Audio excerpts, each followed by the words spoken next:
Je vois tout un stock de questions, je vois des gens qui pioffent pour poser des questions. Dans l'ordre de ceux qui vont devoir nous quitter, Christian Bessy. Voilà. Merci Écoute, Camille, parce que c'était extrêmement clair. Je te remercie Camille. C'était bien préparé et c'était évidemment très riche. Et j'ai bien aimé ce passage final sur le processus justement de maturation et qui permet justement la publication dans un ouvrage. Et ça, je te félicite. Donc, je vais revenir en fait sur la remarque que j'ai faite en disant que cette clause de conscience, mais au-delà, donc cette capacité ce droit de démissionner tout en profitant des indemnités de licenciement et des avantages qui vont avec, ensuite indemnité de chômage.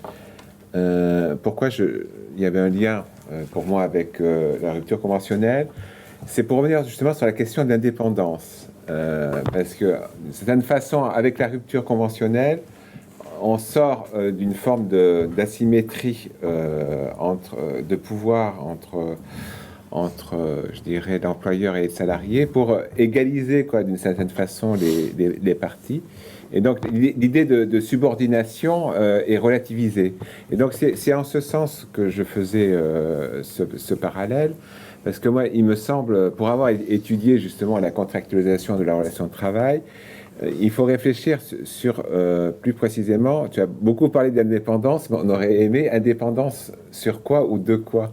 Et je pense qu'elle est au moins, elle est au moins triple, cette indépendance. Alors, il est vrai que sans doute, le salarié est en position de subordination sur tout un ensemble de questions, notamment peut-être certaines conditions de travail, etc. Donc, ce qui le rapproche du salarié classique, mais il a une forme d'indépendance, au moins je dirais, sur 3 points. Sans doute sur la façon d'organiser son travail, c'est-à-dire que c'est pas complètement taylorisé comme dans certaines entreprises capitalistes, mais ça, c'est pas le plus important. Le deuxième point, c'est, il me semble, l'indépendance de jugement, et donc de jugement dans l'interprétation de l'information, comme peut l'être un avocat. D'ailleurs, on avait discuté des parallèles, hein, puisqu'il existe des avocats salariés. Donc cette indépendance de jugement. Mais le troisième point aussi, pour faire le parallèle avec les avocats, c'était que les journalistes aussi, ils ont un public. Et donc, il y a des lecteurs. Et donc, ce qui pose, ils ont une forme d'indépendance, d'une certaine façon, je dirais, quasi économique. C'est-à-dire qu'ils peuvent changer, et on le voit à la télé, c'est vraiment très très fort, ils peuvent changer de chaîne ou ils peuvent changer de journaux. Il y a un public peut-être qui va les suivre. Et donc, cette indépendance... plus d'ordre économique au sens qu'ils ont une clientèle, un pouvoir de marché, exactement. Donc il faudrait voir justement sur les questions de clause de non-concurrence ou de débauche, tu vois, il faudrait voir plus précisément, comme j'ai pu le faire sur les avocats. Donc voilà, c'était simplement ça que je pense qu'il fallait... poser plus cette question d'indépendance, notamment l'indépendance économique, sinon un pouvoir de marché, et là, sans doute, faire le lien avec la sociologie des professions plus traditionnelles. Voilà. Est-ce que je réponds au fur et à mesure? Moi, je propose qu'on regroupe quelques questions. Ouais, parce que je dois partir. Je veux partir avec Christian. Oui, alors. Non, mais... Vas-y. mais moi, c'est juste une et question... après, je demanderai à Stéphano. Oui, désolé, du coup. Juste une question peut-être un petit peu posée naïvement, mais... parce que je ne connais pas très bien le thème de la sociologie du journalisme, mais pourquoi on ne peut pas considérer finalement, c'est caricatural, hein, que l'information n'est pas un bien comme les autres, parce que finalement, on voit bien que le journalisme conquiert des parts de marché, de l'audience, en fait, moi j'ai du mal à voir pourquoi on ne pourrait pas considérer... bon, c'est peut-être très caricatural et très naïf, mais j'aimerais bien qu'on m'éclaire sur ce point. Pas moi, Bien sûr, toute autre question. Stéphano? Oui, donc à nouveau, je m'excuse publiquement, je suis un économiste, donc j'ai une lecture, un angle d'attaque, comme Christian aussi, particulier. Je pense que les journalistes ne sont pas des travailleurs comme les autres, parce que les médias ne sont pas des entreprises comme les autres. Tout d'abord, selon moi, il n'existe pas un média typique. Tu peux avoir un média de la sphère privée, un média de la sphère publique, tu peux avoir des régimes politiques démocratiques, des régimes totalitaires, tu peux avoir des journaux qui maximisent les profits, l'équipe, mais tu peux avoir aussi d'autres médias qui maximisent quelque chose de différent. Donc un entrepreneur d'un journal politique probablement ne maximise pas les profits, il maximise quelque chose qui pourrait inclure les profits et aussi une rente politique. Ou être par exemple un entrepreneur d'un autre secteur qui s'intéresse comme Bolloré à Canal+, et après, à travers les relations politiques, maximiser les profits ailleurs. Donc, en réalité, on est en train de parler de choses très différentes, avec des mécaniques économiques très différentes et politiques aussi. Ce qui veut dire que peut-être il faudrait distinguer et analyser différemment. On ne peut pas appliquer, bien évidemment, la grille traditionnelle de l'opposition facteur travail et facteur capital, qui est une lecture pertinente. Moi, j'ai une vision marxienne, néo-ricardienne. Les syndicats servent à quoi? Servent à coordonner les facteurs travail dans une logique organisation industrielle, à extraire, comment on dit, rente. Toutes les fois que tu as coordination, tu as une rente liée à une coalition. Et donc, dans le partage du revenu entre travail et capital, les syndicats servent à augmenter la part du travail sur le revenu total. Mais bien évidemment, dans des entreprises comme les médias, ce n'est pas exactement ça qui se réalise. Parce que probablement, il y a des médias qui sont en perte au point de vue économique. Et donc, la masse salariale, probablement, représente la très grande partie du revenu. Mais en même temps, les enjeux politiques sont tels que la perte du journal est acceptable pour l'entrepreneur. Je pense à Dassault, je pense à Berlusconi, je pense, vous voyez, donc la grille traditionnelle de l'opposition capital-travail et donc la lecture syndicale, il faut peut-être l'adapter selon les types de médias que l'on considère. Voilà un peu. Après, bon, je pourrais parler encore, mais il faut oui, laisser l'espace. On reviendra sur d'autres questions après, un deuxième tour, peut-être Claude, et puis on fait une moi, je dois court. Oui. Moi, justement, je voulais revenir sur le titre de la thèse, là, que je trouvais expressif d'une dimension importante. C'est le souci de mettre en évidence peut-être une forme d'idéologie de la profession journalistique, comme il y aurait une idéologie de l'indépendance de l'entrepreneur que l'on trouve aujourd'hui avec les VTC, que l'on trouve et qu'on trouverait chez les avocats aussi, je le dis. Alors, la question, c'est justement de voir que les journalistes, eh bien, c'est une activité qui est définie par le Code du travail et qui présente les journalistes comme des salariés par rapport à des indépendants qui seraient des écrivains. Et donc qui va enrichir, disons, les entreprises de presse de nouveaux membres, de salariés qui seront plongés dans une collectivité de travail qui intégrera les ouvriers du livre et les informaticiens.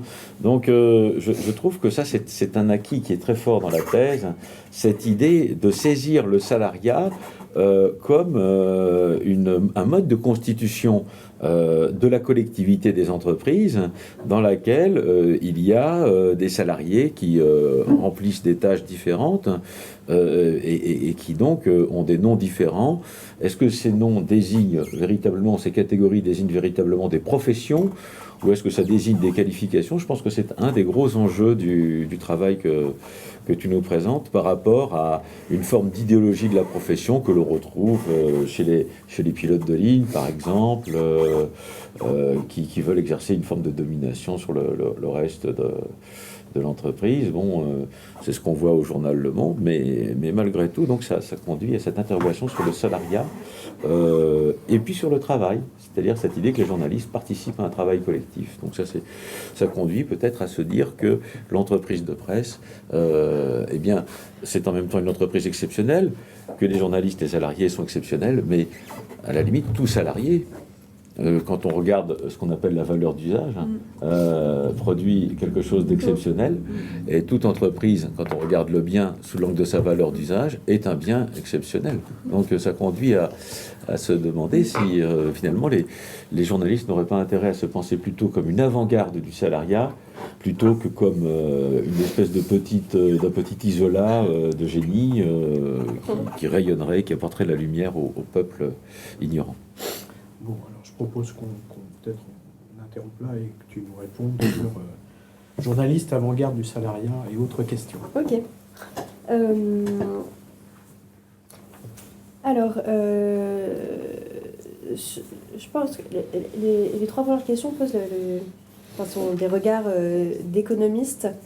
La première question de Christian, à mon avis, pose le problème de ce qu'il nous dit. Donc, il y a un pouvoir de marché. En fait, c'est faire fi que... Donc, il y a 37 000 journalistes en France et qu'ils ils sont pas tous... ils n'ont pas tous un pouvoir de marché. En fait, il y en a très très peu qui ont un pouvoir de marché.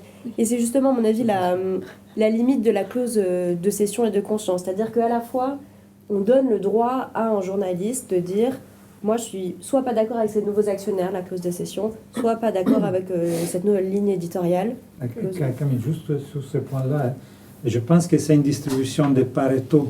Probablement, tu as 20%, je dis un pourcentage des journalistes qui occupent 80% de la sphère médiatique. Ouais, donc le pouvoir des marchés, qu'un journaliste qui s'occupe des faits divers dans un petit journal n'est pas comparable à Yves Tréhard qui apparaît à la télé régulièrement. C'est ça, mais en fait la majorité des journalistes c'est cela. Si vous me permettez juste une intervention, mais dans le même temps, tu évoques Yves Tréhard du Figaro. Alors bon, c'est des choix qui peuvent...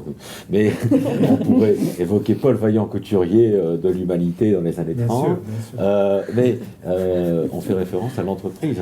Et non pas simplement à Yves Tréhard, parce que Yves Tréhard n'aurait aucun intérêt sans derrière l'entreprise. Ouais, et donc toi, tu parlerais plutôt d'1% qui aurait un pouvoir de marché. Oui, ce serait plutôt peut-être 1%, et encore 1%. Est-ce que ce pouvoir de marché n'est pas celui des grandes entreprises de presse, c'est-à-dire le fait d'être journaliste au Monde, le fait d'être journaliste au Figaro Là où je voulais en venir, c'est qu'en fait, à la fois, ils ont cette clause qui est importante, et en même temps, cette clause, elle peut être assez peu prise, et d'ailleurs, elle est prise très majoritairement. Enfin, en fait, non, je ne devrais pas dire très majoritairement, parce qu'il n'y a aucune donnée sur ça, mais dans les enquêtes, ceux que j'ai vus ayant pris cette clause, c'est soit ceux qui de toute façon voulaient quitter le journalisme parce qu'ils ont un autre projet ou parce que du type, j'en sais rien, Plenel qui part du Monde pour fonder un nouveau média, soit ceux qui sont en toute fin de carrière et qui ont des indemnités de licenciement très importantes qui leur permettent de finir tranquillement les dernières années qui les espacent de la retraite. Mais en fait, quand on est un jeune journaliste dans un petit média et on n'a pas de pouvoir de marché, donc cette clause, on peut la prendre, mais en fait, on est au chômage. Et il y a quand même énormément de précarité chez les jeunes journalistes, notamment. C'est à la fois... Enfin, en fait, et je pense que ça repose à nouveau... il y a beaucoup d'idéologie dans cette profession, et je pense que ça répond à ta question, c'est-à-dire que tu as tout à fait raison, c'est un bien... Les économistes sont planchés, alors c'est un bien hybride, parce qu'il y a des externalités positives, etc., mais en fait, effectivement, c'est un bien de consommation standard. Il y a effectivement la publicité qui rémunère, enfin voilà, etc. etc. Bon, enfin, il y a des particularités parce qu'il y a une double rémunération, à la fois la publicité et le lecteur. Donc il y a quelques spécificités, mais c'est effectivement un bien de marché classique. Mais il y a une idéologie derrière, c'est-à-dire que quand Le Monde ferme ses portes, c'est pas comme quand Findus ferme ses portes quand même. Voilà, il y a... Ça, c'est les journalistes qui le pensent. Non, je pense que c'est plus large que la journaliste. Cette idéologie, elle est partagée dans la société, j'ai l'impression quand même. C'est-à-dire que vous avez des mobilisations, vous avez des je suis télé au moment de la grève de télé, vous n'avez pas des je suis Continental. Alors c'était avant, vous allez me dire, mais... si, justement, enfin, non, est-ce qu'on peut pas le dire? Est-ce que c'est aussi partagé? Je sais pas, c'est une intuition, c'est pas fondé sur... Si on va à scientifiquement. Amiens, par exemple, je suis Continental a quand même une actualité forte, ou si on regarde Merci Patron, je veux dire, précisément, ces gens de la Picardie sont peut-être dans une situation où ils inversent cette vision du monde qui serait située à Paris. En tout cas, ce qui est une évidence, c'est qu'effectivement, c'est une idéologie, que cette idéologie, c'est ça que je voulais dire, hein, c'est que cette idéologie... mes travaux, justement, ils essayent de s'en défaire, mais la sociologie du journalisme est vraiment empreinte de ça. Et donc, dans tous les travaux, c'est vraiment, ça part de ça. Et quand... et c'est aussi lié, je pense, au fait que c'est un milieu professionnel et académique où il y a beaucoup de liens. Vous avez un prix, tous les ans, il y a un prix du meilleur livre académique sur le journalisme. Voilà, il y a quand même des liens forts entre le monde académique et le monde professionnel. Et le monde académique, c'est vraiment fait complètement, à mon avis, en partie, et pris dans ces... Et donc, la sociologie du journalisme, elle a trop de prénotions, enfin, elle est trop... Elle n'arrive pas à détacher son objet, en fait, ou c'est un problème de méthodologie? C'est compliqué de dire ça. On a l'impression, quand on parle, c'est pour ça, on a l'impression qu'ils sont collés à leur objet. Quand on lit, par exemple, les ouvrages sur la déontologie journalistique, effectivement, il y a un... Oui. On ne peut pas le dire comme ça. C'est peut-être une critique qu'on peut appliquer à la sociologie des professions en général, d'ailleurs. Ouais, ce lien entre le monde académique et, par exemple, la personne qui préside l'Observatoire de la déontologie de l'information, c'est un professeur d'histoire. D'accord. Donc, tu vois, il y a vraiment des liens qui sont très forts. Et je pense que c'est aussi pour ça que, il y a... et aussi... ça me permet aussi de raccrocher à ça, mais aussi, du coup, mes travaux sont assez... sont peu relayés dans ce monde-là aussi, parce que ça va vraiment... ça heurte, en fait, cette dimension. C'est le problème de la rupture épistémologique. Oui. Tu crois que j'en suis là. C'est pour ça que tes travaux sont importants. Ah oui. Alors, oui aussi, oui. Tu as répondu à tout Ah non, pardon. Pas complètement, mais je pense que c'est la même... Pour Stéphano, je pense que c'est la même réponse, c'est-à-dire que... Alors, il y a effectivement une très grande diversité, à la fois des journalistes, donc des très célèbres, des pas du tout, des précaires, des pas précaires, etc. Des entreprises, c'est pareil. On parle du... Moi, mes cas, ils sont plutôt sur les grosses entreprises, parce que c'est là où il y a des représentants... C'est une focale méthodologique. Moi, je voulais qu'il y ait des représentants collectifs, donc forcément, il y a très peu de petites entreprises dans mes travaux. Mais en fait, le gros des entreprises de presse, c'est des petites entreprises qui fonctionnent avec quelques pigistes, etc. Mais à nouveau, en fait, derrière cette diversité, à la fois des journalistes et des entreprises de presse, il y a quand même une unité qui est qu'il y a un moment où l'entreprise de presse, elle est définie par le droit. Alors qu'elle soit privée, l'entreprise audiovisuelle, en partie publique, elle est aussi définie par le droit. C'est pour ça aussi que les textes de loi étaient importants pour fonder mes réflexions, et qui montrent que malgré toute cette diversité, et malgré quelques dispositions dérogatoires pour les entreprises employant des journalistes, qu'elles soient publiques ou privées, en fait, concrètement, ça reste des entreprises, qu'elles soient privées ou publiques, mais capitalistes, avec des logiques gestionnaires dans lesquelles, certes, on ne maximise pas que le profit, mais quand même, on maximise aussi le profit. C'est-à-dire qu'effectivement, Bolloré, chez Canal+, il n'est pas venu là uniquement, sans doute, pour générer du profit, sinon il aurait investi dans d'autres secteurs. Il génère aussi, des danseuses. Mais en fait, il faut quand même générer un tout petit peu de profit parce qu'il n'est pas non plus là pour les pertes ne sont pas infinies. Le cas du Monde, c'était à mon avis un bon exemple parce que le Monde a accumulé 10 années de pertes avant de finir par subir une énorme restructuration. Dans n'importe quel secteur, 10 années de pertes consécutives, ce ne serait pas possible. Effectivement, c'est un secteur dans lequel c'est possible. Chez Opel, 10 années consécutives. 10 années de pertes, 1 milliard par an. Mais c'est la même chose que le Monde, parce qu'au bout de 10 ans, c'était 10 milliards. Ils étaient à 10 Général. La sphère publique aussi, par exemple, Radio France. Ouais. Mais les objectifs ne sont pas les mêmes. Voilà, les objectifs ne sont pas les mêmes, mais il y a quand même un moment où cette logique du gestionnaire et cette logique du profit, elle rattrape aussi ces entreprises-là, même si on essaye de maximiser d'autres choses. Et donc, à la fois, effectivement, c'est des entreprises qui, en tout cas, dans l'idéologie et dans l'espace médiatique, sont particulières, mais en fait, c'est vraiment des entreprises comme les autres qui ont... même si elles ont d'autres... s'il n'y a pas que du profit, c'est quand même... C'est banal, mais je pense qu'on ne peut pas faire l'impasse de la sphère politique. À la fois, tu as des situations comme dans l'Italie des années 70, dans lesquelles la démocratie chrétienne contrôlait la RAI, et après aux années 70, tu as Berlusconi qui fait un pacte avec Craxi pour avoir un échange. Il occupe la sphère médiatique privée, mais il garantit aussi de l'information contrôlée au pouvoir. Et en France, à l'époque Mitterrand, on a eu aussi le même risque parce qu'avec la 5, Mitterrand voulait contrôler la communication. C'est clair, c'est une analyse très traditionnelle, tu en as parlé au départ et tu as très bien fait, mais on ne peut pas faire l'impasse de tout ça, parce que ça change complètement l'analyse du rapport de l'employé vers l'employeur. Il faut noter quand même un sous-titre intéressant dans l'ouvrage, c'est « Le monde est à vendre ». Et qui n'est pas sans évoquer une grande chanson de David Bowie, « The Man Who Sold the World », reprise par Kurt Cobain en son temps. Excellent. Alors, peut-être notre intervention. Merci. Tu nous rappelles qui tu te présentes peut-être? Moi, je m'appelle Arthur Jattot et je suis jeune docteur. Enfin, disons que je viens de soutenir récemment mon doctorat. Je suis plus jeune, malheureusement. Et je suis récemment arrivé à l'IDHES depuis quelques mois. Et donc, merci Camille pour ta présentation. Enfin, moi, je te connais depuis longtemps, mais je ne connaissais pas tes travaux et ça m'a donné vachement envie de lire ton livre. En fait, je trouve que d'après ce que tu as présenté, tu fais une analyse que je trouve fine et très rigoureuse de la profession de journaliste. J'allais dire une analyse presque froide, et je le dis, c'est un compliment, au sens où on le fait souvent, tu as parlé d'idéologie, on le fait souvent de manière idéologique.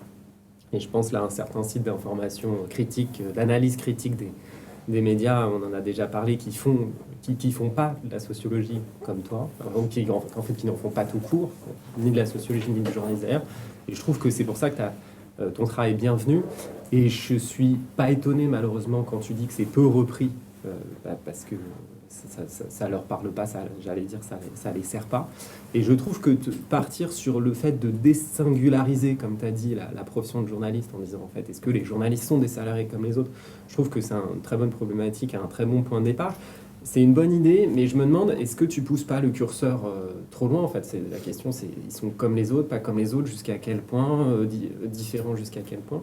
Et du coup, j'avais deux, trois petites remarques, notamment, est-ce que ça a du sens de parler de la profession de journaliste, vu la diversité des statuts et des positions dans ce milieu-là? Alors toi, tu parles de l'AFP.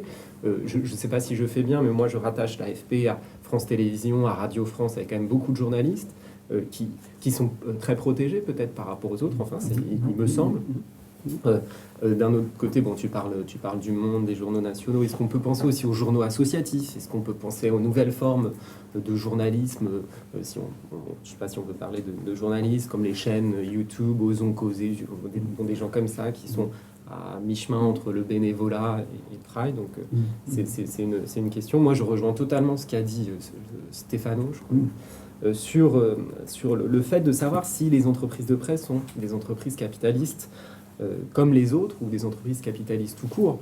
Et c'est une question hyper importante parce que ça pose la question de savoir si tu peux appliquer aux entreprises de presse une grille d'analyse propre aux entreprises capitalistes. Sous-entendu, une analyse marxiste, en fait. Et je pense que c'est une bonne question. Et pour moi, cette question, elle est ouverte parce que pour moi, il y a un mystère dans le fait que le trio BNP, dont a parlé Berger, Niel, Pigasse, qui rachète Le Monde, dans le fait que Patrick Drahi rachète Libération. Comment ça? Enfin, je ne peux pas croire que ces capitaines d'industrie achètent ces entreprises de presse-là pour maximiser le profit. Je pense qu'ils sont malins. Niel, Pigasse, c'est des gens qui savent faire avec le business. Donc, s'ils pensent qu'en rachetant ces entreprises de presse-là, ils vont se faire de l'argent, j'y crois pas. Mais par contre, je ne sais pas pourquoi ils le font. Pour des raisons sans doute que tu as évoquées, mais j'en suis pas trop sûr. Et du coup, ça pose la question de est-ce qu'il n'y a pas là une particularité vraiment qui est fondamentalement à creuser? Tu as dit que quand même, il y avait beaucoup d'entreprises de presse qui étaient toutes petites, etc. Mais même là, si tu prends beaucoup de journaux régionaux, je pense que pour un bon nombre d'entre eux, sans doute pas tous, je crois que c'est Jean-Michel Beylet qui possède plusieurs journaux. Il y en a beaucoup, ils essaient de survivre. En fait, du coup, je me demande si c'est pas des entreprises de presse qui cherchent à maximiser les profits, mais plutôt des entreprises de presse qui cherchent à minimiser les pertes. Voilà, je me demande si peut-être que c'est pas très différent, mais il y a une nuance. Peut-être que je me demande si tu peux la creuser. Et enfin, j'ai deux autres petites questions. C'est par rapport à ces deux questions-là, à savoir sur la profession des journalistes et sur l'entreprise de presse comme les autres, qu'est-ce qu'en disent tes enquêtés? Enfin, est-ce qu'ils en disent quelque chose? Est-ce que tu leur as demandé sur ces deux points? Et tu as évoqué la proposition de Julia Cagé à la fin, économiste des médias. Et qu'est-ce que tu en penses, toi? Ouais, je rajouterais une question, puisqu'on parlait des enquêtés. Est-ce que malgré tout, tu as eu des échanges depuis avec le milieu des journalistes sur les résultats de tes travaux? Même, tu sembles dire qu'il n'y a pas eu une réception très importante, mais de quel ordre a été cette réception? Ok. On reprendra d'autres questions après. Ok. Après. Après? Ok, alors merci beaucoup. Alors sur cette diversité, alors non, voilà, sur cette question de la profession, évidemment, hein, je pense que c'est une déformation des analyses de relations professionnelles qui, en partant des organisations collectives, le principe des organisations collectives, c'est évidemment de représenter les salariés, au niveau de l'entreprise, les journalistes au niveau, quand tu prends le syndicat national des journalistes, il ne te dit pas on va représenter, voilà, il représente tous les journalistes. Donc je pense que il y a une déformation qui est liée à ça, mais évidemment, donc il y a un des chapitres, le premier chapitre, une des parties du premier chapitre qui est consacrée à bien justement décrire cette profession en montrant toute cette diversité. À la fois voilà, avec des précaires, des non précaires, toutes les différences qui peuvent avoir lieu entre le secteur dans lequel on travaille, la taille de l'entreprise dans laquelle on travaille, etc. Le fait, c'est ce que je disais déjà tout à l'heure, hein, le fait de partir des dimensions collectives déforme forcément le prisme, puisque les entreprises que je choisis, j'ai besoin qu'elles aient des représentants du personnel institués. Et donc, pour ça, il faut, en gros, en France, si tu veux des délégués du personnel, il faut être au moins 11. Et donc, forcément, je ne vois pas les petites entreprises, ou très peu. Par contre, là où je les attrape, c'est quand je vais voir au niveau de la branche des syndicats, voilà, qui, eux, où tu peux très bien avoir des adhérents isolés, comme on les appelle, dans les associations professionnelles, où tu peux très bien avoir des personnes comme ça, etc. Et donc, évidemment, il y a une grande diversité. Et donc là, je ne sais pas, peut-être que c'est moi qui reprends leur discours, hein, mais l'enjeu, c'est que malgré cette grande diversité, qu'on soit un petit journaliste de faits divers dans un petit quotidien, ou qu'on soit un éditorialiste du Monde, ou qu'on soit dans un titre de presse médicale, par exemple, en même temps, il y a des enjeux forts. Dans tous les cas, il faut assurer l'indépendance et l'autonomie. Et donc, c'est les enjeux qui sont défendus par les organisations collectives, en fait, elles le sont pour tous les journalistes, et justement, au-delà de ça. Et ça répond aussi peut-être en même temps à la question sur le choix aussi enfin, pourquoi pas d'entreprises associatives, etc. Parce que pour moi, la profession de journaliste, enfin, quand on regarde, de même manière, quand on parle de ces organisations collectives, la profession, elle se définit avec des gens qui sont des salariés reconnus comme salariés. Sinon, en fait, on n'exerce pas une profession. Il y a une grande différence entre les amateurs, les bénévoles et les gens qui font profession. Et ceux qui font profession, ils ne sont pas dans une entreprise associative, ils ne sont pas dans un petit titre comme ça, ils ne sont pas amateurs. Et moi, ceux que je voulais attraper, c'était les professionnels, ce n'était pas les bénévoles, ce n'était pas les amateurs. Et donc ça explique aussi pourquoi il faut aller dans des entreprises instituées, hein, et aussi pourquoi il y a l'importance de la carte de presse, d'après moi, parce que même si elle n'attribue pas à la qualité de journaliste, elle reconnaît que la personne est un journaliste professionnel et pas un journaliste amateur ou bénévole.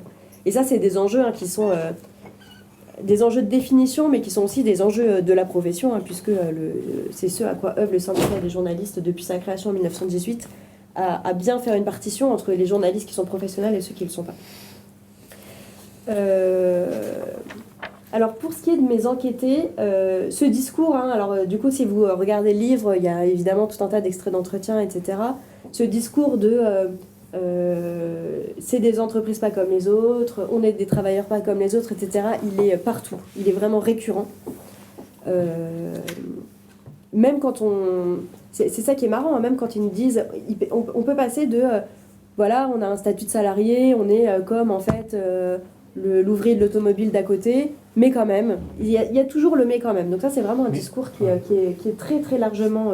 Au fond, tu pourrais retrouver ça chez les pilotes, par exemple, on n'est pas une entreprise comme les autres, on n'est pas des salariés comme les autres parce qu'on a un niveau de sécurité, on est garant de la sécurité de nos voyageurs. Donc finalement, par une comparaison, on peut réduire ce niveau de... Mais je pense qu'en fait, quelque part, tout travailleur pourrait dire ça, c'est-à-dire que tout travailleur concourt à la production d'un bien singulier, mais le fait qu'ils se rattachent, eux, à des valeurs de démocratie, etc., en fait, c'est un truc qui est plus partagé, mais à la fois... qui est plus partagé dans la profession que dans d'autres professions. Il faudrait... Enfin, tu vois, il y a une histoire du curseur, c'est-à-dire qu'effectivement, tous les travailleurs... sont singuliers et concourent à la production d'un bien singulier, mais ce discours-là, il est vraiment, il est répandu de manière, vraiment partout et davantage à mon avis que dans d'autres professions. Ça les empêche pas, alors j'ai peut-être été un peu vite quand j'ai dit ça, hein, ça les empêche pas quand même de s'intéresser à mes travaux puisque ça va quand même, enfin, à la fois ça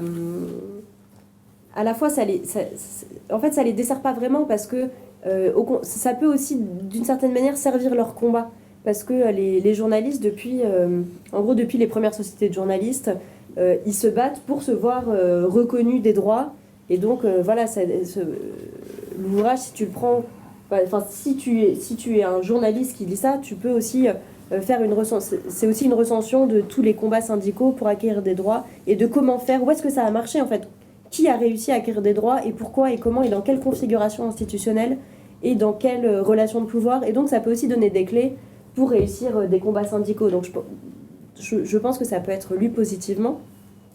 Et donc il n'y a pas un rejet, hein, puisque je vous disais, il y a un prix de l'ouvrage académique et j'y suis nommée cette année, donc c'est qu'il y a quand même pas de...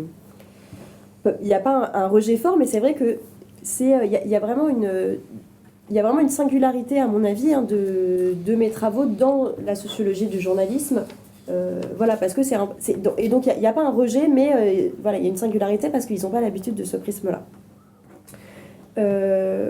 Pour ce qui est des travaux de Julia Cagé, alors donc je ne sais pas si tout le monde est au fait, je pense pas. Hein, donc elle a écrit en 2015 un livre qui s'appelle Sauvons les médias. Donc c'est une économiste qui, en gros, son ouvrage repart, fait une recension en fait de la crise de la presse et propose de créer un statut pour l'entreprise de presse qui serait sur le modèle des fondations et des universités américaines, avec l'idée en fait de modifier l'actionnariat et de faire en sorte qu'il y ait un actionnariat pas forcément salarié, mais un actionnariat du public.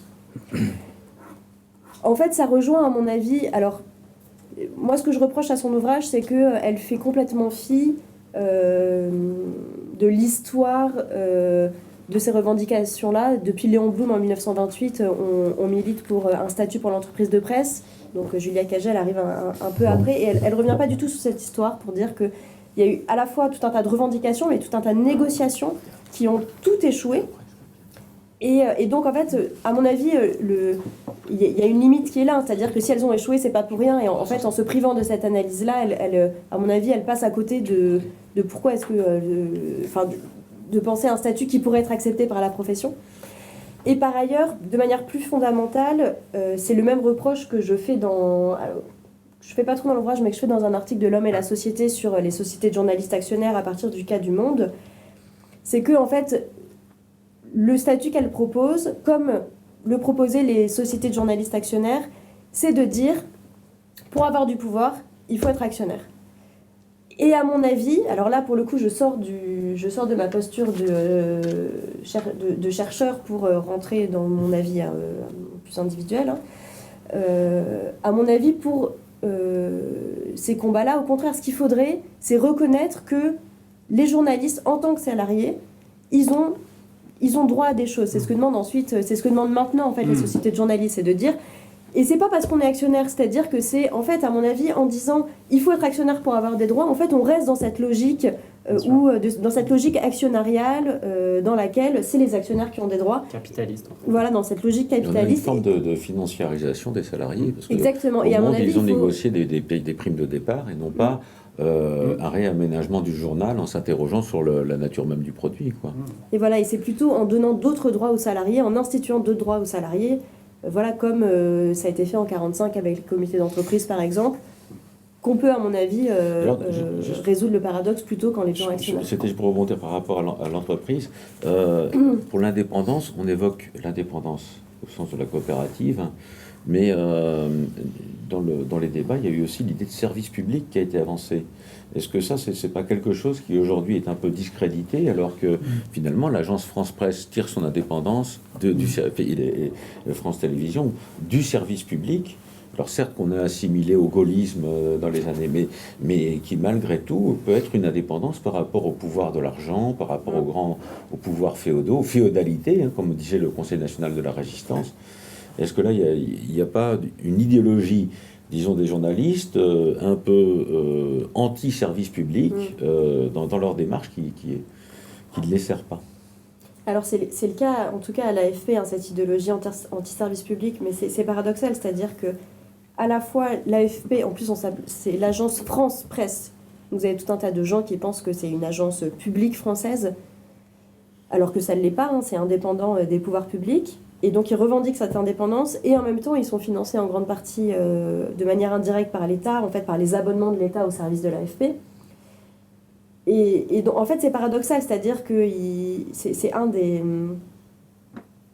des arguments de Jean-Marie Charon sur ses analyses économiques de la presse, c'est de montrer que, en fait, on n'a jamais été assez loin, c'est-à-dire que à chaque fois qu'on a voulu sanctuariser l'entreprise de presse, tous les statuts de l'entreprise de presse, qu'elle soit publique ou privée, qu'on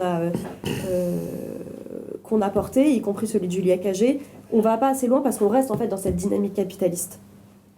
Et ces entreprises publiques, en fait, elles sont exactement... L'État, c'est pas un puissant fonds non plus comme nos actionnaires Berger, Niel Pigas ou Bolloré, ou etc. C'est pas des puissants fonds non plus. Et donc, en fait, on n'a jamais été assez loin. Et en fait, les propositions les plus poussées, c'est de faire des entreprises qui seraient des entreprises non capitalistes. Et en fait, pour l'instant, c'est le cas de l'AFP, puisque l'AFP n'a pas de capital, en fait. C'est la seule entreprise non capitaliste. L'activité de la justice qui repose sur une indépendance des juges, qui pourtant sont fonctionnaires. Oui, ça pose la même question, mais l'indépendance des juges, elle est remise en cause régulièrement. Elle l'est en ce moment, par exemple, dès qu'elle s'attaque à d'autres puissances, en fait. Et donc, en ce moment, qu'est-ce qui est remis en cause par les hommes politiques qui sont attaqués? C'est l'indépendance de la justice, c'est l'indépendance des médias. Massa ? Oui, je suis toujours à terre et tout dire. Juste, oui, je vois que tu as une position assez engagée, participation, etc. Mais du point de vue des négociations collectives, on a deux parties. Tu me cites que j'ai entendu fait quelques pages et tu analyses, tu donnes une bonne représentation des syndicats. Mais par contre, qui est-ce les employeurs et surtout l'articulation entre les branches et les accords d'entreprise? Ça révèle en fait la différence. Dans quelle mesure les accords de branche régulent réellement les conditions de travail? Ça dépend énormément d'un secteur à l'autre. J'ai vu à la banque, le dernier accord, c'est 1950. Et depuis lors, il n'y a plus de renouvellement. En France En France? En France. Si, il y en a eu un nouveau il n'y a pas longtemps. Oui, tout récemment. Voilà. Pendant 50 ans. Là, c'est Madame Jobert qui sera la référence. Oui, 50 ans, ça restait. Mais par contre, quand on va dans les entreprises, les banques,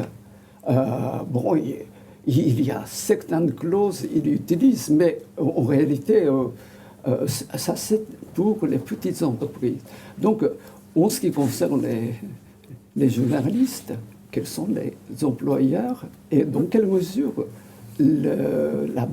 l'accord, les conventions collectives de branche régulent les accords d'entreprise, grosses entreprises et de petites entreprises. Alors en fait, la grosse difficulté, et c'est pour ça qu'à mon avis, ça en fait aussi un cas intéressant pour les sociologues des relations professionnelles, c'est que le journalisme, justement, c'est pas un secteur. Et c'est là où c'est compliqué, parce que en France, on est organisé, une branche, en fait, c'est un secteur. Et donc là, tu as une branche qui ne représente pas un secteur, mais une profession. Donc en fait, pas tous ceux qui vont être dans l'entreprise, mais seulement une petite partie de ceux qui vont être dans l'entreprise. Donc il y a vraiment une spécificité importante qui se retrouve dans le syndicalisme, puisque on a un syndicalisme journaliste, avec le syndicat le plus fort, c'est un syndicat catégoriel. On a évidemment les autres syndicats, tu as des CGT journalistes, des CFDT journalistes, mais le plus puissant, celui qui fait plus de 50% aux élections professionnelles. Ceci dit, pour quelle raison le taux de participation a baissé énormément ces jours-ci?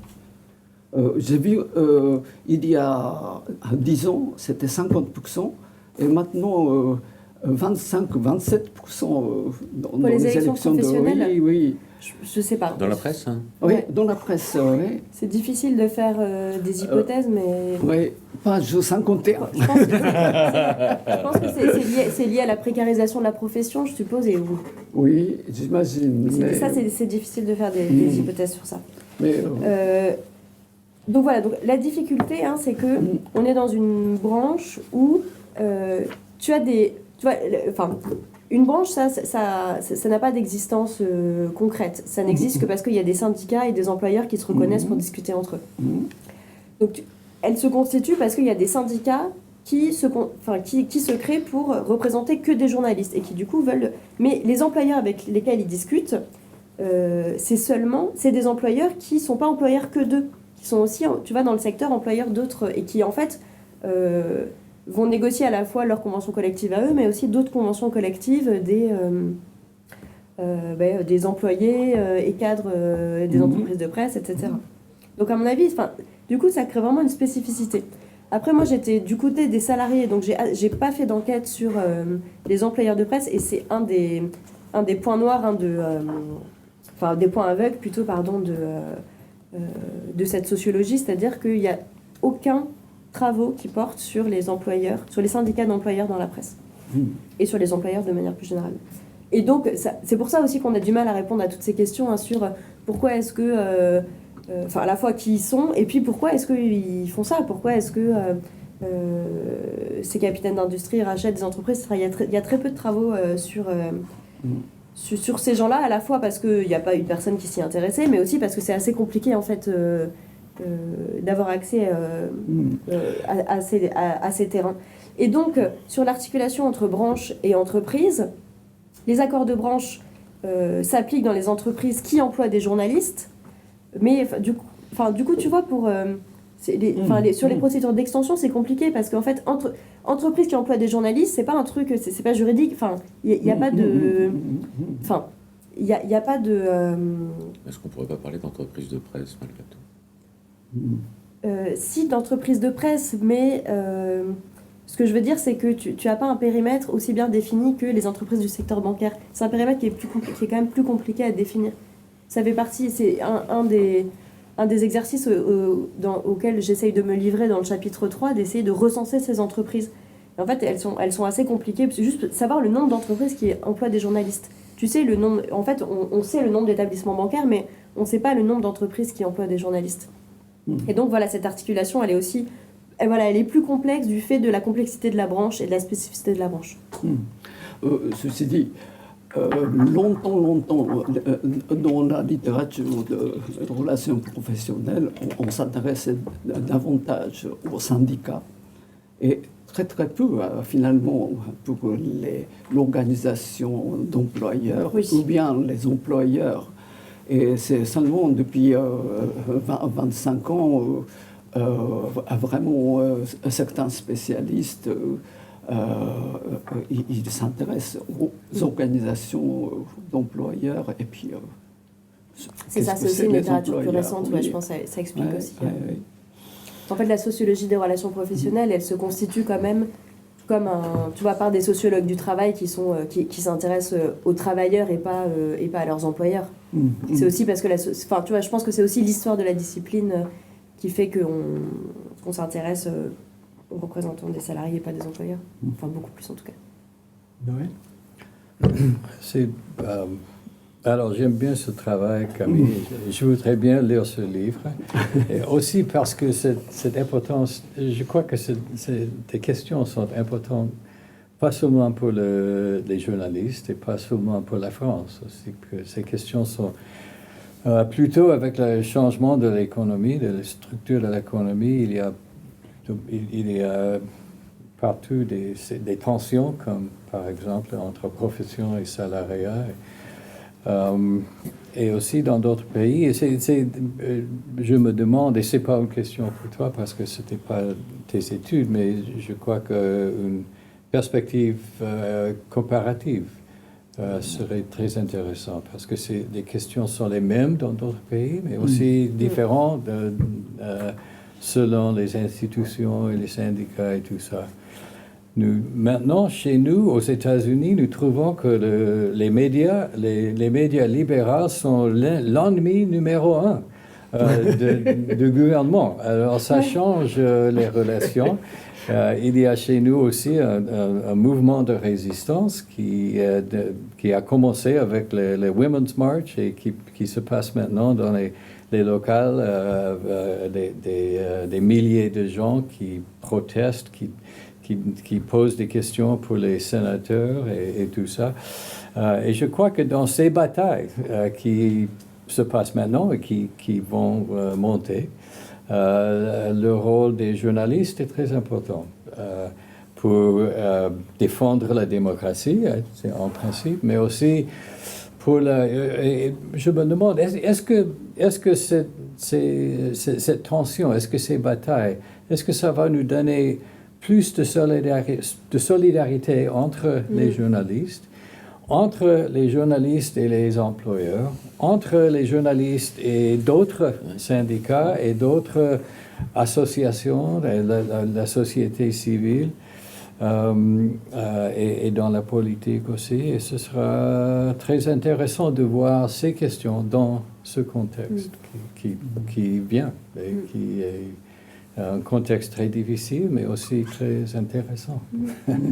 Et ça pose, je pense, une question importante sur la confiance qui est faite aux journalistes, à la fois par les citoyens, mais aussi dans le cas que tu donnes, par les hommes politiques, etc. C'est-à-dire que quand tu vois ce qui se passe aujourd'hui en France, les hommes politiques, un coup, demandent aux médias de davantage suivre ce qu'ils font, et puis un coup, leur demandent de les laisser tranquilles.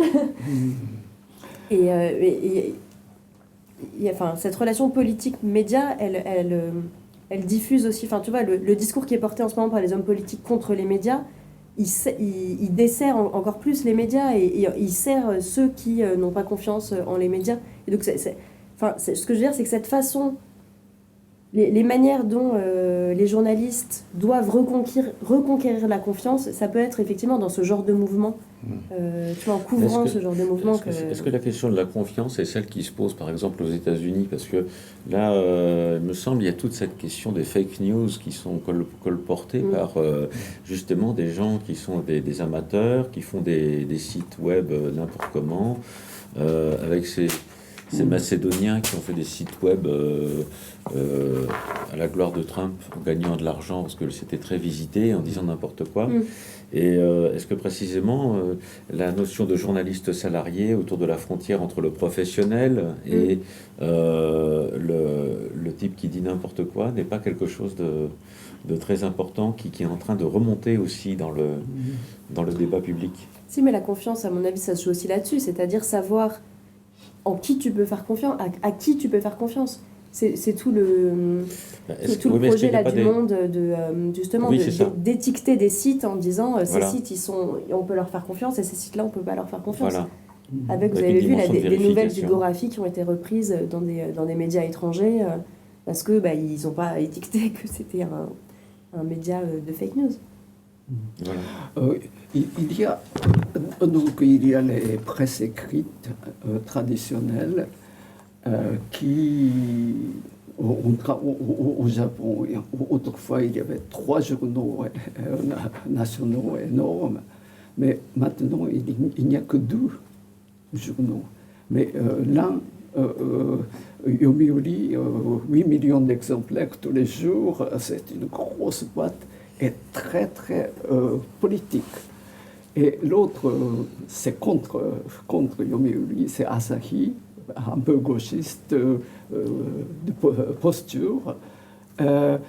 Mais autrement, les petits journaux, ils sont soit sous l'influence de gros journaux, ils reprennent les mêmes articles ou bien de presse. Et donc, je me demande si ces journalistes, ils ont dans quelle mesure l'autonomie et l'indépendance. Et moi je connais pas mal d'amis journalistes, mais dans Yomiuri, donc la gros journal quotidien, le patron est très lié avec le gouvernement, les conservateurs, et en tout cas les journalistes politiques, je pense qu'ils sont muselés. Réellement, ils ne peuvent pas exprimer dans l'éditorial quelque chose. Ceci dit, il y a des sections religieuses, sections même les informations médicales. À ce moment-là, il y a plus d'autonomie et je pense qu'il y a moins d'ingérence. Mais en ce qui concerne les politiques, c'est vraiment muselé. Et donc, l'indépendance, tout dépend un peu des circonstances, dans quel secteur on se trouve, dans quelle boîte on se trouve. Et aussi, ça c'est vaguement, je me demande, avec l'Internet, avec tous les réseaux sociaux, dans quelle mesure les journalistes ils peuvent avoir toujours le statut et la carte de journaliste. Oui, c'est une question que je voudrais te poser aussi, puisque tu as enquêté aussi sur le monde interactif, je me demandais dans quelle mesure la nature du support changeait les conditions de l'activité et changeait la définition de l'indépendance, du travail, etc. Est-ce que ça change substantiellement les choses, ou est-ce qu'au contraire c'est une vision un peu extérieure qu'on pourrait avoir et qui est reprise dans les discours sur le nouveau monde numérique, sur la nouvelle économie qui serait radicalement différente. Est-ce que, dans quelle mesure, c'est à remettre en question, ça? Alors, je te remarque, mais c'est vrai qu'il y aurait une dimension comparative dans ce que disait Lowell par rapport, je crois, au New York Times, qui est passé du format papier au format numérique, je crois, et qui est présenté un peu comme un exemple aujourd'hui de ce développement. Oui, ce serait intéressant. Ce comparatif. Sur la question des supports, alors évidemment, changer de support, ça change les conditions de travail, le rapport au temps, par exemple. Le rapport au temps n'est pas le même dans un journal papier que dans l'information continue. Mais pour les journalistes, en tout cas, c'est le même, si tu veux, c'est la même profession. Ils sont très attachés à dire, ça répond aussi à la question d'Arthur tout à l'heure, ils sont très attachés à dire il y a plusieurs métiers, mais il y a une seule profession. Et donc, en fait, concrètement, produire de l'information, c'est-à-dire recueillir de l'information, la recouper, écrire quelque chose ou monter un reportage, etc., la mettre en forme, et puis ensuite, éventuellement, l'analyser, ces étapes-là, quel que soit le support, elles sont les mêmes. Et donc, au contraire, il y a vraiment l'ambition de dire que le journalisme est le même, quel que soit le support. Et c'est aussi pour ça qu'il y a des organisations collectives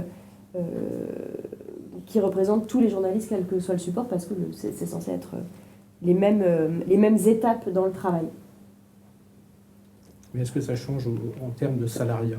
Est-ce que les conditions, est-ce que ça introduit plus de précarité? En termes salarial, alors pour le coup, oui, effectivement, là on retrouve le... Alors, à nouveau, c'est compliqué parce que dans les En fait, le support, ça va être, quand tu regardes les enquêtes du coup macroéconomiques, le support, ça va être écrit ou pas écrit. Et en fait, la presse internet, c'est la presse écrite. Il y a quelques enquêtes dans lesquelles tu as le support au sens télé, internet, etc. Mais il y en a très peu. Et dans celle-là, et dans d'autres enquêtes qui ont été faites, notamment par la Société des auteurs, mais bon, qui posent d'autres problèmes méthodologiques.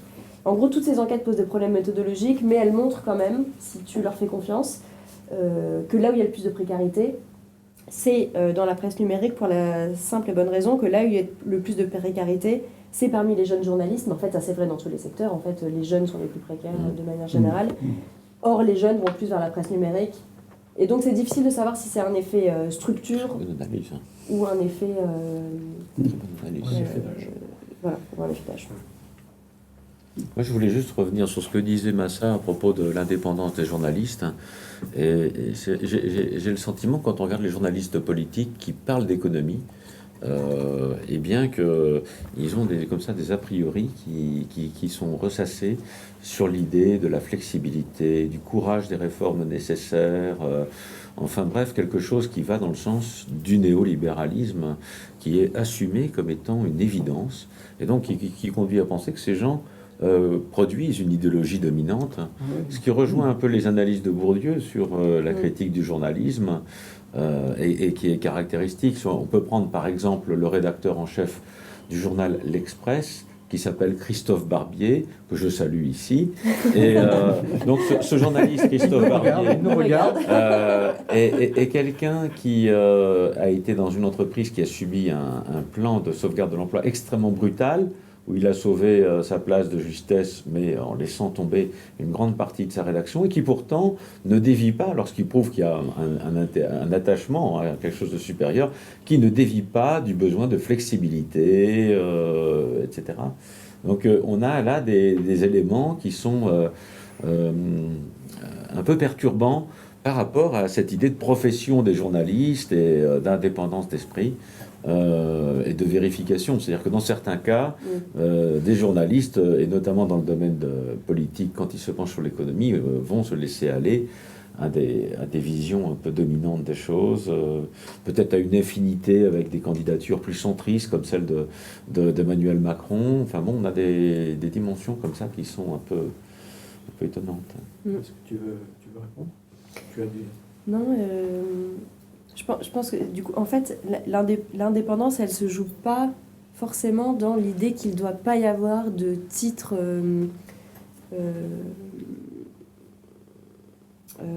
d'opinion, de journaux d'opinion.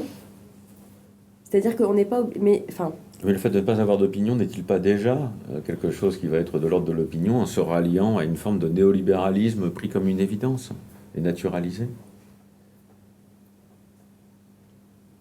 Qu'on peut retrouver.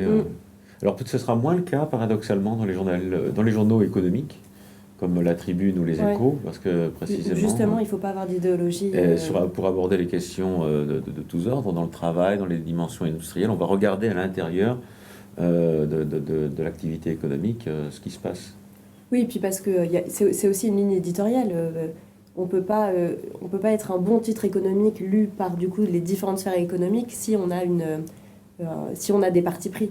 Les Échos, c'est une des batailles que j'analyse dans l'ouvrage au moment du rachat par LVMH.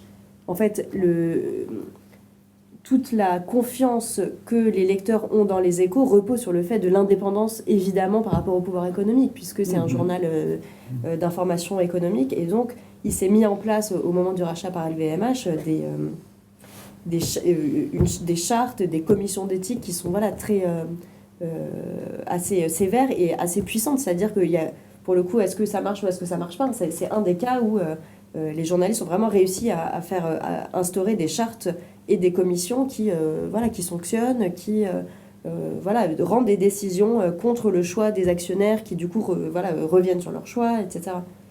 Mais l'indépendance, c'est pas l'indépendance dans l'analyse en fait, c'est l'indépendance de pouvoir écrire ce qu'on veut. Ce qui est en fait autre chose, c'est-à-dire l'humanité, il ne demande pas à pouvoir... il demande de pouvoir écrire ce qui... Alors, ça, c'est le problème de la liberté d'expression. Alors, est-ce qu'on peut dire n'importe quoi? Pas dire n'importe quoi, mais c'est-à-dire ne pas...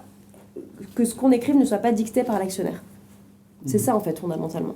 Mais en même temps que ce ne soit pas n'importe quoi. Mais en même temps que ce ne soit pas n'importe quoi. Mais ça, c'est pour le coup, c'est de la déontologie journalistique. C'est-à-dire que l'information, elle doit être vraie et vérifiée. Dans les journaux, le plus délicat, c'est en fait la rédaction. Quel article on va utiliser, à quel endroit, avec quel titre. Et il y a de temps en temps des erreurs monumentales. Asahi Shimbun, il a mis, après Fukushima, tous les ouvriers de TEPCO se retirent. C'était pas contrôlé comme information, et donc ça faisait un scandale énorme.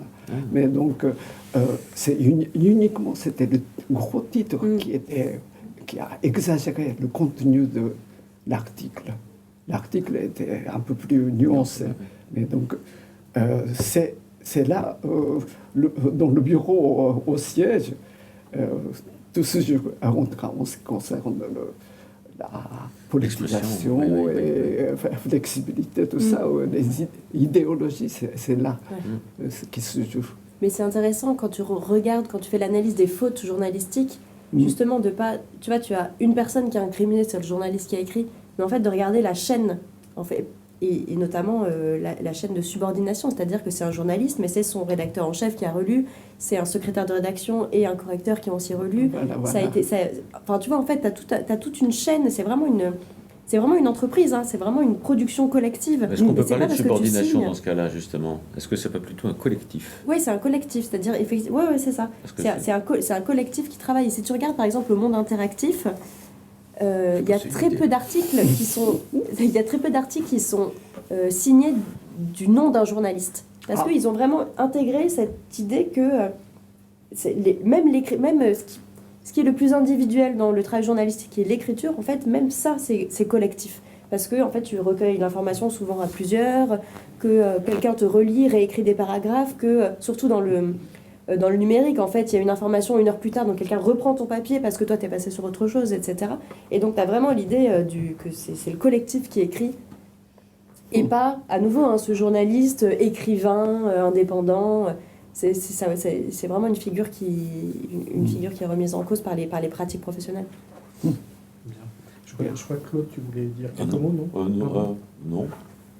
Je sais pas, on a toujours quelques mots à dire, mais là, j'avais peut-être une question, mais générale, sur les rapports entre journalisme et sciences sociales. Parce que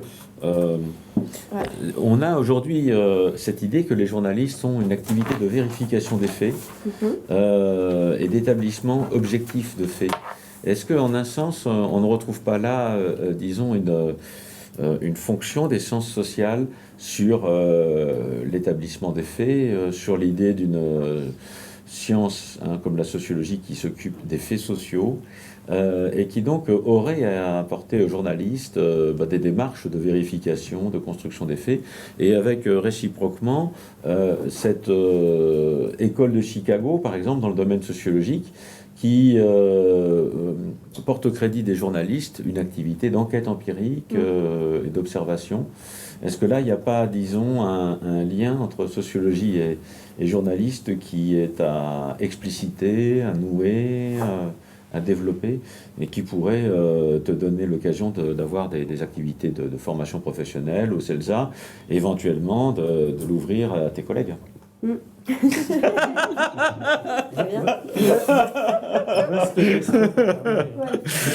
C'est clair. Alors, ils ont des méthodes, proches des nôtres, et c'est pour ça, pour le coup, ça je l'ai pas dit, la conduite de l'enquête a été extrêmement facile. C'est-à-dire qu'on est très bien accueillis dans ce milieu-là parce que eux, ils font des entretiens, ils font des observations, ils savent ce qu'on fait. On a des pratiques d'enquête qui sont proches. À mon avis, la différence quand même fondamentale, c'est que on leur demande pas de neutralité en fait. Et c'est exactement ce qu'on dit, c'est-à-dire que tu as un parti pris dans l'écriture journalistique à la fois individuelle, c'est-à-dire que si tu lis par exemple les travaux de Florence Aubenas, tu peux avoir l'impression que c'est presque une enquête sociologique, les travaux qu'elle fait à Caen. En fait, non, parce que c'est aussi, il y a beaucoup d'intime en fait dans son écriture. Donc il y a à la fois cette dimension intime qu'on n'a pas dans l'écriture sociologique, à mon avis, qui est complètement gommée. Ça dépend. Dans l'anthropologie, il y a toute une notion d'auto-analyse du rapport au terrain. Ouais, mais pas je ne crois pas qu'elle soit aussi poussée. C'est moins réflexif, c'est-à-dire que c'est brut. Non, mais c'est brut, c'est-à-dire que c'est aussi les émotions. Enfin, je sais pas. En tout cas, dans l'anthropologie, mais peut-être moins dans la sociologie. Et inversement, par contre, les dimensions d'analyse sont pas. C'est-à-dire qu'ils n'analysent pas au même. Je sais pas bien comment l'expliciter, mais je pense qu'ils analysent pas au même prisme que nous. C'est-à-dire que nous, on analyse quand même au prisme à la fois de concepts sociologiques, mais aussi d'essayer de comprendre le monde social de manière plus générale. Alors que le journaliste va pas... Enfin, sa dimension d'analyse, à mon avis, c'est plutôt de la remise en contexte. Ça va être ça, son analyse. C'est-à-dire, je sais pas, il y a un conflit chez Continental, le sociologue va essayer d'expliciter les mobilisations des salariés par rapport à une sociologie du travail, des relations professionnelles en mobilisant ces concepts-là, alors qu'un journaliste va plutôt essayer de remettre en contexte, essayer d'expliquer d'où viennent ces acteurs, pourquoi ils s'opposent, etc., mais sans forcément réinscrire ça dans les transformations plus générales du capitalisme, disons. Pour donner un exemple peut-être un peu... c'est un peu caricatural, hein, mais il me semble qu'on peut faire des enquêtes assez proches, mais que notre montée en généralité n'est pas du tout la même. Bon, c'est ce que j'essaye d'expliquer à mes étudiants, en tout cas, qui me disent « Mais on fait du journalisme, en fait !» Oui, pourquoi ça serait grave de faire du journalisme si... Parce que je pense que c'est pas la même... Il n'y a pas d'ambition de monter en généralité scientifique, et donc c'est pas que c'est grave, c'est juste qu'on ne fait pas le même métier, à mon avis. On n'a pas les mêmes ambitions scientifiques. Est-ce qu'il n'y aurait pas une ambition de monter en généralité chez les journalistes, chez certains journalistes, mais qui ne repose pas sur la scientificité dont tu parles? Peut-être, oui. Tu prends des gens comme Florence Aubenas ou comme d'autres, ils vont comme dire, qui, tu dis Florence Aubenas ou je sais pas, d'autres, parce que je crois que vous en parlez. Ouais. Un journaliste spécialiste des banlieues, il va te dire aujourd'hui, les banlieues en France, c'est comme ci, c'est comme ça. Je pense qu'il va faire des montées en généralité, mais qui reposent pas. C'est ça, qui ne repose pas sur des faits scientifiques. Et moi, je trouve ça assez gênant, en fait, de manière générale, c'est que très souvent, justement, dans les débats sur les plateaux télé ou à la radio, etc., très souvent, les analystes vont être des journalistes qui connaissent bien ces quartiers-là, mais justement pas des sociologues ou autres sciences sociales qui, en fait, les analysent scientifiquement. Mais parce que aussi nos travaux sont moins connus, moins reconnus, alors qu'à mon avis, on a des niveaux d'analyse qui sont plus fins, enfin différents en tout cas, mais ou complémentaires. Je veux pas dire que l'un est mieux que l'autre, hein, mais je trouve que c'est dommage souvent de s'en priver. Et peut-être ça a déjà été dit, je suis désolée d'avoir dû m'absenter, mais aussi la temporalité. C'est-à-dire un journaliste, il va... Oui, évidemment, il y a aussi la temporalité. Il écrit un article, en 2 jours, c'est bouclé. Oui, et c'est pour ça que le niveau d'analyse peut pas être le même, en fait. Oui. Mais est-ce que le sociologue ne correspond pas au plein développement, disons, est-ce que le sociologue ne correspond pas, si on se met dans la dimension recherche et développement, le sociologue correspondrait à la dimension chercheur et le journaliste à la dimension ingénieur? Non, mais je pense que c'est une bonne remarque que fait Arthur. Tu dis, est-ce qu'on pourrait apprendre aux journalistes nos méthodes d'enquête? Mais le problème, c'est que nos méthodes d'enquête, elles sont trop longues, en fait. On fait des enquêtes qui sont trop longues. En fait, je trouve que c'est le cas, si tu regardes ce qui a été écrit au départ sur les questions de rapport au travail des jeunes, qui est un des sujets qui nous intéresse ensuite avec l'OVL en France. Quand tu regardes, en fait, t'as cette espèce d'intuition qui est partagée par tous les managers, on en parlait tout à l'heure au petit déjeuner, qui disent, voilà, les jeunes, ils veulent plus d'indépendance, plus de flexibilité, ils veulent travailler la nuit, ils veulent partir à 17h, aller chercher leurs enfants et travailler après, etc. Et donc, en fait, tout ça a été alimenté par une littérature journalistique et managériale fait d'enquêtes en fait très courtes qui vont Sur la génération Y. exactement sur les digital natives. Et en fait, les sociologues, avec le temps de leurs enquêtes, ont publié plusieurs années après des enquêtes fournies, détaillées sur en fait qui remettent complètement en cause ces postulats et qui disent bien que en fait les jeunes ils veulent la même sécurité que celle qu'ont pu avoir leurs aînés. Mais en fait, c'était presque trop tard. Et c'est vrai qu'il y a un problème de... C'est peut-être aussi pour ça qu'on n'est pas convoqué dans le débat public, c'est qu'on a peut-être un problème de temporalité. Mais donc, sur la conduite des enquêtes, je ne pense pas qu'on ait grand-chose à leur apprendre, parce qu'on n'enquête pas de la même manière. La sociologie est un peu inactuelle, en quelque sorte. Mais parce qu'on a une ambition plus générale. On a une ambition d'analyser les transformations plus générales de la société. Pour nous, ici, les transformations du capitalisme, et qui n'est pas l'ambition du journaliste, en fait. Ça dépend. Jaurès, par exemple. Bien, mais je vais m'arrêter sur un blanc. Tout à l'heure sur la sociologie inactuelle. Et je continuerai, mais si ça peut être coupé. On pourrait rajouter aussi Friedrich Engels et Karl Marx dans la Gazette rhénane, qui ont commencé leur carrière de révolutionnaire comme journaliste. Oui, il n'y a pas de raison que ça soit coupé, on va le garder aussi. On va le garder. Alors, je non mais bon, je veux pas non plus. Je terminerai juste parce que tu l'as évoqué, tu as signalé un article que tu as publié dans L'Homme et la Société. Je signalerai que cette vénérable revue a maintenant 50 ans et donc le dernier numéro porte elle est en sur, pleine jeunesse. Pleine jeunesse, oui, tout aussi vive, en tout cas, avec des sur une histoire cinquantenaire, L'Homme et la Société. Et puis, je signalerai la prochaine séance des petits déjeuners d'Urkheim qui auront lieu le 24 mars, animée avec Stéphane Blon sur l'Atlas Truden, pouvoir, cartes et savoir technique au siècle des Lumières. Donc, on va prendre de la perspective historique grâce à Stéphane Blon de l'Université d'Évry. Voilà, merci à tout le monde. Merci beaucoup. Merci. Merci Camille. Merci à vous.